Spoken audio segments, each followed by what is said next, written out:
Welcome back student स्वागत करुच्ची Bharti classes को मु आपण मानकर सागर सर सप्तम श्रेणी पिला मानकर भूगोल बहिर प्रथम अध्यायर प्रथम पाठ जार नाम होची आम परिवेश। यह विषयर जहाँ भी सब अभ्यास प्रश्न उत्तर अच्छी गोटे वीडियो माध्यम ही आलोचना करवा।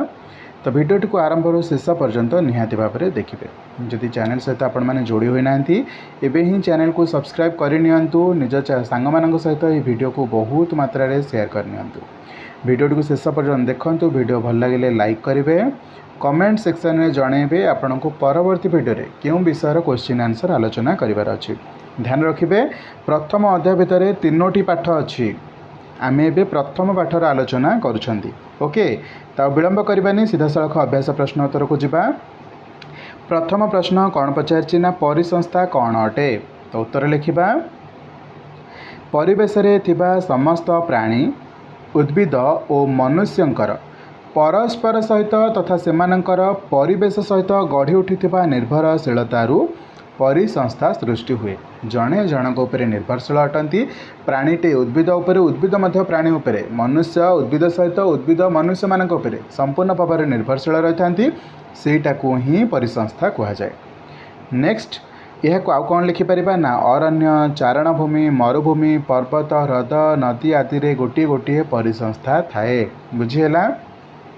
चलतु परवर्ती प्रश्न प्राकृतिक परिवेश कहले कौन बुझाए। जो परिवेश प्रकृति द्वारा सृष्टि होइछि ताहाको प्राकृतिक परिवेश कहा जाए। प्राकृतिक परिवेश दुई भाग में विभक्त जेमिति कि भौतिक परिवेश और जैविक परिवेश। प्राकृतिक परिवेश केते भाग विभक्त है? दुई भाग में, गोटे है भौतिक और गोटे है जैविक। जल, स्थल, वायु भली समस्त निर्जीव पदार्थ को लेकिन भौतिक परिवेश बा जार जीवन नाही किंतु जोठी जीवन अच्छी से गुड़ाक आम जैविक कहवा। तो प्राणी जगत, उद्भिद जगत भली जीवंत पदार्थ को लेकिन जैविक परिवेश सृष्टि होइछि। परवर्ती प्रश्न परिवेशर मुख्य अंश गुड़िक कौन बुझाई लेख। आम उत्तर लिखा परिवेशर दुईटी मुख्य अंश अच्छी जेमिति कि प्राकृतिक परिवेश, मानवीय बा मनुष्यकृत परिवेश। अश्ममंडल, वायुमंडल, बारीमंडल, जैवमंडल आदि प्राकृतिक परिवेशर उपादान होइथिबा बेले रास्ता घाट, केनाल, शिल्प प्रतिष्ठान, जानवाहन इत्यादि मानवकृत परिवेश उपादान अटंती। बुझीपारिल। परवर्ती प्रश्न को जिबा। घ प्रश्न अश्ममंडल कौन अटे। पृथ्वीर कठिन भूत्वक बा शक्त उपरिभाग को अश्ममंडल कहा जाए। यार उपरी भाग में मृत्तिकार एक पतला आवरण रही। यार उपरी भाग में मृत्तिकार एक पतला आवरण रही। यह विभिन्न खनिज द्रव्य और शिला रे गठित अटे। यही मंडल जीवजगत समस्त आवश्यक उपादान पाई थांती। बुझीपार अश्ममंडल। एवं परवर्ती प्रश्न को चल। जैविक परिवेशर दुईटी मुख्य अंश कौन। जैविक परिवेश माने जो गुड़ाक जीवजगत सहित रही जार जीवन अच्छी। बुझीगला। प्राणी जगत और उद्भिद जगत को आम जैविक परिवेश अंतर्भुक्त करछे। ताहार दुईटा मुख्य अंश कौन ना जैविक परिवेशर दुईटी मुख्य अंशर नाम है गोटे प्राणी जगत आ गोटे उद्भिद जगत। यही माने ही कौन यही मानकर ही जीवन अच्छी। तेणुक जीव जैविक परिवेश अंतर्भुक्त कराई। दुईटा जाक होछन्ति यार दुईटी मुख्य अंश। जैवमंडल क्या कहा जाए। अश्ममंडल, वायुमंडल और बारीमंडल अंतर्गत पारस्परिक संबंध थिबा तथा जीवन धारण पर आवश्यक उपादान थिबा पतला स्तर को जैवमंडल कहा जाए। यह उभय उद्भिद जगत और प्राणी जगत को लेकिन गठित अटे। बुझीपार। ये थिला 1 नंबर सबुतक प्रश्नर सठिक उत्तर। एवं चलतु 2 नंबर प्रश्न को। केउटी गोटे प्राकृतिक परिसंस्था नुहे। प्राकृतिक परिसंस्था नुहे। मरुभूमि गोटे प्राकृतिक परिसंस्था, जंगल मध्य गोटे प्राकृतिक परिसंस्था। ताहले कोटा नुह ना आक्वारियमटा गोटे प्राकृतिक परिसंस्था नुहे। केउटी मानवीय परिवेशर एक अंग नुहे ना भूमिटा मानवीय परिवेशर अंग, संप्रदाय मध्य मानवीय परिवेशर अंग अटे। ताहले कोटा ना धर्मटा मानवीय परिवेशर अंग नुहे। केउटी एक मानवकृत परिवेश अटे।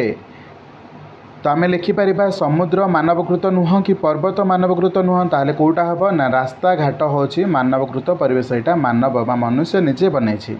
बुझीगला। तो प्रथम प्रश्नर उत्तर थिला आक्वारियम, द्वितीय प्रश्नर उत्तर थिला कौन भूमि, ओके तृतीय प्रश्नर उत्तर थिला रास्ता।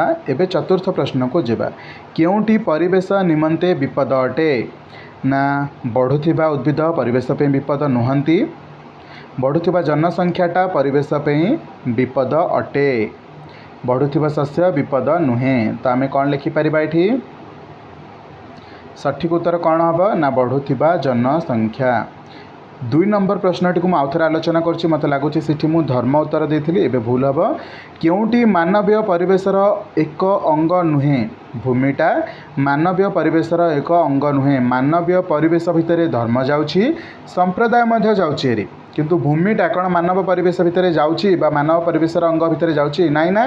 तो आम उत्तर सठिक भाव में कौन लिखा मानव परिवेशर एक अंग नुहे भूमि। तो सही टाइम मुझे भूल भाव में प्रश्न को बुझी नहीं तो उत्तर धर्म लिखिदी बोध हुए। तो ये आपण स्क्रीन रे रही सठिक गोल गुड़िक ही आपण उत्तर बुझीगला। एबे परवर्ती प्रश्न को चलतु। प्रश्न 3 स्तंभ दुईटी मध्य संपर्क स्थापन करके लेख जैवमंडल कौन हम ना जल स्थल वायु मध्य पारस्परिक संपर्क थिबा पतला स्तर वायुमंडल पृथ्वी को घेरी रही गैसीय स्तर बारीमंडल बा जलमंडल कोटा ना जलराशि परिवेश ना आमर परिवेष्टनी बुझीगला। ये थिला प्रश्न 3 सठिक उत्तर। परवर्ती प्रश्न को जीवा कौन पचारछि एठी कहिछि कारण दर्शाओ मनीष परिवेश रे परिवर्तन आनी थाए कारण दर्शाओ ना आदिम मनीषर आवश्यकता खूब कम थिला और से तार आवश्यक पदार्थ सीधा सड़क तार चतुर्पार्श्वर संग्रह करुला मात्र कालक्रमे तार आवश्यकता वृद्धि पाइला मनुष्य परिवेश को व्यवहार उपयोगी तथा परिवर्तन करिवार नूतन उपाय मान बाहर कला से कृषि कार्य पशुपालन जानवाहन निर्माण परिवहन और जोगाजोग व्यवस्था सृष्टि कला फल मनुष्य द्वारा परिवेश रे अनेक परिवर्तन हैला। तो द्वितीय प्रश्न को जीवा प्राणी और उद्भिद परस्पर निर्भरशील कारण दर्शाओ ना प्राणी जगत उद्भिद जगत जीवन धारण पर परस्पर उपरे निर्भरशील अटंती उद्भिद जगत प्राणी जगत को खाद्य जोगाइबा सह अन्यान्य आवश्यकता पूरण करे प्राणी मानक वर्ज्य पदार्थ और मृत अवशेष मृत्तिकार उर्वरता वृद्धि करी उद्भिद को बढ़िबारे मध्य सहाय्य करे। तो बुझीगला ख प्रश्न उत्तर। परवर्ती प्रश्न को जीवा मनीष प्रकृतिर बिना सहायतार चलीपारे नहीं कारण दर्शाओ ना मनुष्य तार आवश्यकता मेटाइबा प्राकृतिक परिवेश उपरे निर्भर करे श्वासक्रिया पवन पीवा पानी खाइबा खाद्य घर भूमि आदि जीवन धारणर समस्त आधार मनीष प्रकृति ही पाई थाए तेणु प्रकृति बिना सहायतार मनीष बंची पारिबो नाही। तो ये थिला आपण मानकर 3 नंबर प्रश्नर सबुतक सठिक उत्तर। यह सहित आपण मानकर जो अभ्यास प्रश्न उत्तर थिला ताहा मध्य शेष हैला।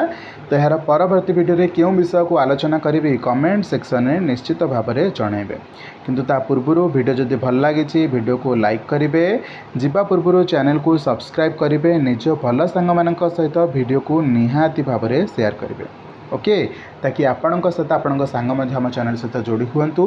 चलतु देखा परवर्ती वीडियो रे। Thank you so much video को शेष पर्यंत निहाती भाव देखि एंड चलतु जय जगन्नाथ।